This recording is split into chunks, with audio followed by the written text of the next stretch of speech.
Parliamentary বুলেটিনে যে slogan দেয়া যাবে না বলা হয়েছিল, সেই স্লোগান নিয়েই সংসদে আলোচনা হচ্ছে। এখন যিনি পরামর্শ দিয়েছেন তার হয়তো মনে হয়েছে যে বন্দে মাতরম নিয়ে আলোচনা হলে, বন্দে মাতরম কার্ড দিলে বঙ্গ বিজয় করা সম্ভব, বাংলা বিজয়ে সহায়ক হতে পারে।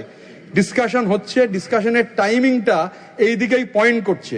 কিন্তু আমি এটা বলতে চাই স্যার, বিভাজনের রাজনীতির কোনো জায়গা বাংলায় নেই। আর নেই বলেই বাংলার সাথে বিজেপির আত্মিক, সাংস্কৃতিক এবং বৌদ্ধিক কোনো সম্পর্ক নেই। এটা হচ্ছে প্রকৃত সত্য।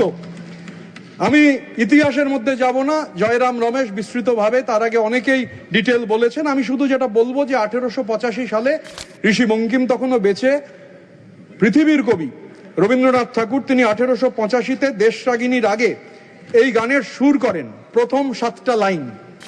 বঙ্কিম এতটাই মুগ্ধ হন যে আনন্দমঠের 3য় সংস্করণে তা অন্তর্ভুক্ত হয়।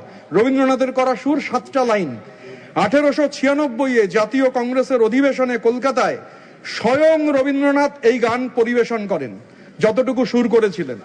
1905 Lord Curzon decided to divide Bengal. Anti-partition movement erupted with Rabindranath Tagore as the nerve center.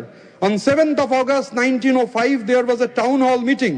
It was the first mass meeting of anti-partition movement, and Tagore himself sung Bande Mataram. Remember, sir, only the first 2 stanzas. Bengal was boiling.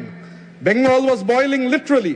16th of October 1905, Tagore spearheaded the famous anti-partition protest where Hindus and Muslims tied Rakhis to each other. Thunderous slogans of Bande Mataram and a famous protest song penned by the polymath himself took Calcutta and Bengal by storm. What was the song?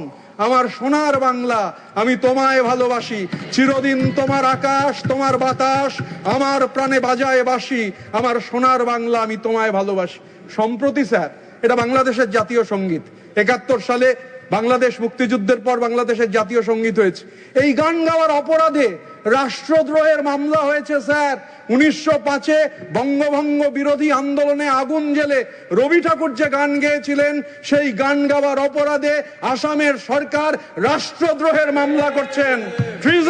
ট্রিজনের মামলা হচ্ছে sir. আমাদের sir কোনো রাষ্ট্রভাষা নেই, আমাদের দেশের কোনো রাষ্ট্রভাষা নেই, সমস্ত ভাষারই সমান মর্যাদা থাকার কথা। কিন্তু বাংলাদেশের রাষ্ট্রভাষা রয়েছে, রবীন্দ্রনাথের ভাষা, বঙ্কিমের ভাষা, নজরুলের ভাষা, জীবনানন্দের ভাষা, আমাদের সবার ভাষা। আমি স্যার তো বাংলায় কথা বলছি, বক্তৃতা বাংলায় দিচ্ছি, তাহলে আমাকেও কি স্যার বাংলাদেশি বলে দাগিয়ে দেয়া হবে? বলা হবে স্যার আমি বাংলাদেশি? এখন স্বাভাবিকভাবে শুধু ওই একটা গান নয়, Rabindranath is a true polymath, he was a true polymath.